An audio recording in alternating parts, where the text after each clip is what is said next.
유찰이 2번 되잖아요. 어차피 70% 이상으로 가니까 신건에서 진행을 하고 한 번 유찰되면 70% 되죠. 또 입찰자가 없으면 49% 되죠. 49% 됐을 때 이미 너무 많은 사람들이 보기 때문에 입찰가를 보통 70% 이상 넘깁니다. 그래서 49%가 됐다고 내가 51%, 52%에 받을 생각은 절대 하지 마라. 아파트는. 아니 그러면 그때 전차에 단독 낙찰 받지 왜 안 들어갔냐? 그때 못 봤으니까 차라리 그럼 한 번 된 걸 단독 낙찰 받는 게 낫지 않냐라는 게 우리 취지잖아요. 그래서 보면 안녕하십니까?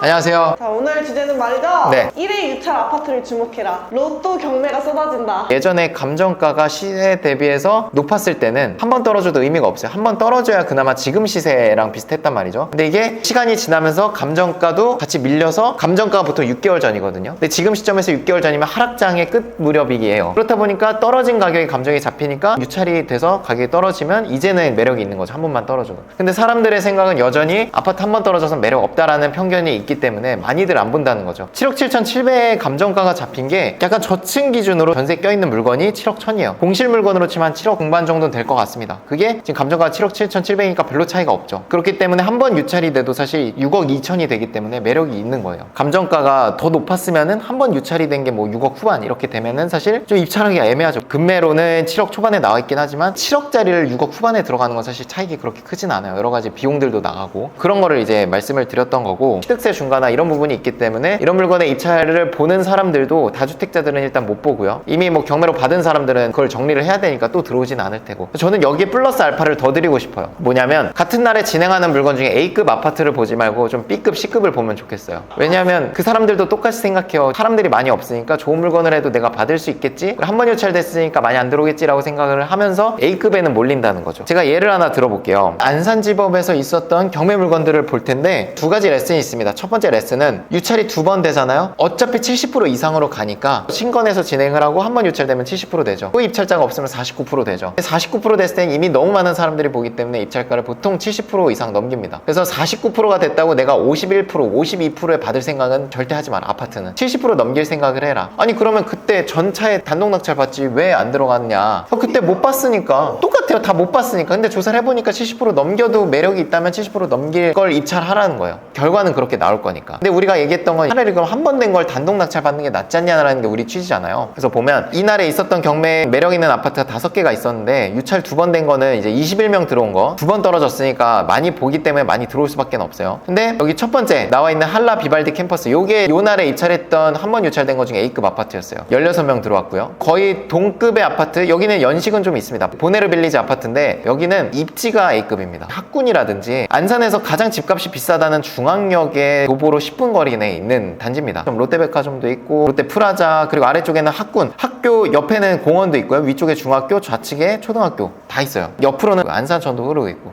이 두 개는 A급 물건이었습니다. 그래서 입찰자가 16명씩 들어갔어요. 그러다 보니까 낙찰가가 어떻게 됐냐? 한라비발디 캠퍼스 90%, 보네르 빌리지 아파트는 104%의 낙찰이 됐어요. 그 날에 입찰하는 거 중에 좀 B급, C급을 보라는 거죠. 딱 봐도 유찰 2번 된 거 포함해서 이 위에 3개 입찰 안 했을 것 같아요. 너무 많이 들어올 것 같거든요. 같은 날에 입찰표를 여러 개 제출하는 사람은 잘 없어요. 하나씩만 보통 넣어요. 그렇다면 어디에 몰릴 것인가? 20명, 16명 중에 1명이 되면 안 돼요. 5명, 6명 중에 하나가 돼야 됩니다. 그러려면 요 밑에 있는 2개를 봤었어야 돼. 돈을 버는 목적이라면. 월피동의 주공아파트는 4명 들어왔고요. 그리고 장곡동에 있는 대우아파트는 4명이 들어왔습니다. 이게 같은 날에 입찰을 해도 A급과 B급, C급의 차이라고 저는 생각을 해요. 실입주라면은 사실 A급을 들어갈 만하죠. 가격을 높여야 되고, 우리는 돈을 버는 얘기를 하니까 그 목적이라면 급이 떨어지는 2개의 물건을 입찰을 했었어야 됩니다. 그래서 밑에 거는 73%의 낙찰이 됐어요. 월피동에 있는 건 94%에 되기는 했는데 이건 2억대 아파트잖아요. 위에 것들은 4억, 8억대 아파트, 막 5억대 아파트였고 투자금 자체가 적기 때문에 2배 이상 나요. 여기서 드리고 싶은 레슨은 같은 날에 입찰하는 것 중에 적게 들어올 만한 거에 집중을 하면 좋겠다라는 생각이 들었습니다. 그래서 한번 갔을 때 우리가 받을 확률을 높여야 되고, 경매라는 건 많이 사이클을 돌려볼수록 돈을 더 많이 버는 구조니까 계속 안 되는 물건에 여러 번 찔러보는 것보다 좀 확률이 높은 거에 찔러보셨으면 좋겠어요. 아파트 중에서도 지금 4명이면은 해볼만 하거든요. 물건 검색을 할 때 대출은 거의 다 나오니까 서울, 경기, 인천에서 감정가 기준으로 내 투자금의 3배수 최소값을 내가 5천만 원 있어. 그럼 1억 4천까지를 보는 거예요. 내가 5천만 원이 있는데 굳이 감정가 1억짜리를 볼 필요는 없다는 거예요. 그 이상을 봐도 괜찮다라는 겁니다. 왜냐면 가격이 높아질수록 선호도는 보통은 높아지고 더 매력 있고 차익이 그만큼 더 가격이 높아짐에 따라 같이 올라가니까. 그래서 1억 4천에서 5천만 원 있으면 8배수 하면 4억이죠. 5천만 원으로 4억짜리를 어떻게 사? 라고 하지만 감정가 4억짜리를 4억에 입찰하지 않죠. 3억 8천, 3억 7천, 3억 6천에 입찰할 거니까 감정가 그거보다 더 싸게 받으면은 5천만 원으로 충분히 가능하다는 거죠. 전 이런 식으로 할 것 같습니다. 1주택자 이하고 투자금이 5천만 원 이상이 있으면 경기도에 1억 4천에서 4억 이하에 유찰 한 번 된 것만, 두 번 된 거는 내가 70%쓸 각오로 하고 49%가 최저값이 돼 있지만 49%를 쓰는 게 아니라 70% 정도 입찰할 생각으로 한 번 유찰돼서 최저값에 계속 넣는 거랑 49% 된 거를 70% 쓰는 거랑 결국 같은 얘기입니다. 그래서 이렇게 하니까 경기도에는 145개가 나와요. 요 중에선 분명히 입찰을 할 수 없는 물건들도 있을 거예요. 그래서 어떻게 추리냐, 휴가 낼 수 있는 날짜가 예를 들어서 정해져 있을 수 있잖아요. 휴가 날짜는 내가 예를 들어서 1월 10일 날 휴무를 낼 수가 있네. 그럼 1월 10일 날 하는 물건을 이렇게 보는 거예요. 이날은 5개밖에 없습니다, 경기도에. 그러면 전략적으로 내가 어디를 갈지 잡는 겁니다. 이 의정부 3개 물건과 수원 2개 물건 중에 심지어 2개 중에 하나는 기각이 됐으니까 하나만 남네요. 그럼 수원은 박이 터지겠죠, 당연히. 하나밖에 없으니까 아파트는. 의정부를 가는 겁니다. 의정부 이 3개 중에 뭘 입찰을 할 것이냐, 조회수가 가장 낮은 가산행복 아파트 이런 걸 보지 않을까? 조회수가 지금 200이 안 넘어가요. 경쟁이 많지는 않을 것 같습니다. 내가 갈 수 있는 범위 지역을 좀 같은 조건으로 지정을 해서 그 중에서 좀 경쟁이 좀 덜할 것 같은 지역을 딱 집어가지고 거길 가는 거죠. 아파트의 입찰은 사실 너무 수월합니다. 사실 전화도 안 해도 돼요. 실거래 찍혀 있는 거 보고, 실거래가 뭐 예를 들어서 4억 3천에 찍혀 있고 내가 입찰을 3억 5천에 할 건데 전화를 뭐하러 해요? 어차피 3억 5천에 받으면 무조건 싸게 산 건데 원하는 차익만큼 써서 제출을 할 수 있기 때문에 로또보다 훨씬 매력이 있는 것 같아요. 정말 극단적으로 최저가를 쓴다던가 이렇게 계속 넣으면은 낙찰될 확률은 줄겠죠. 수익은 확 크죠. 근데 반대로 내가 수익을 작게 가져가면서 입찰가를 높인다면 확률이 확 올라가죠. 그런 점에서 로또보다 훨씬 낫다는 거예요. 전략을 세워서 내가 할 수 있죠. 내가 차익을 작게 여러 번 하거나 아니면 한 방을 크게 노린다거나 이걸 전략적으로 할 수 있는데 로또는 그게 안 돼요. 복권을 살 때 한 번 복권 사면서 로또 당첨될 거라고 기대 안 하죠. 경매도 약간 그런 태도로 임하면 좋겠어요. 로또보다 훨씬 확률이 높죠. 입찰은 보통 5번, 6번 하면 낙찰 한 번 받잖아요. 로또는 100번 해도 안 될 확률이 훨씬 더 높고, 조사를 하면서 경쟁자가 얼마나 있을지 그 법원에 있었던 과거 사례들을 통해서 대략적으로 알 수 있죠. 경매는 운이 한 그래도 30%? 나머지는 실력과 그 조사의 역량 이런 건 것 같아요. 예전엔 빌라만 봐야 됐다면 지금은 아파트 낙찰될 확률도 올라가는 게 보이고 물건이 많아지니까 저는 내년에는 좀 아파트 시장에 대해서도 좀 많이 얘기를 해보려고 합니다. 기대가 됩니다.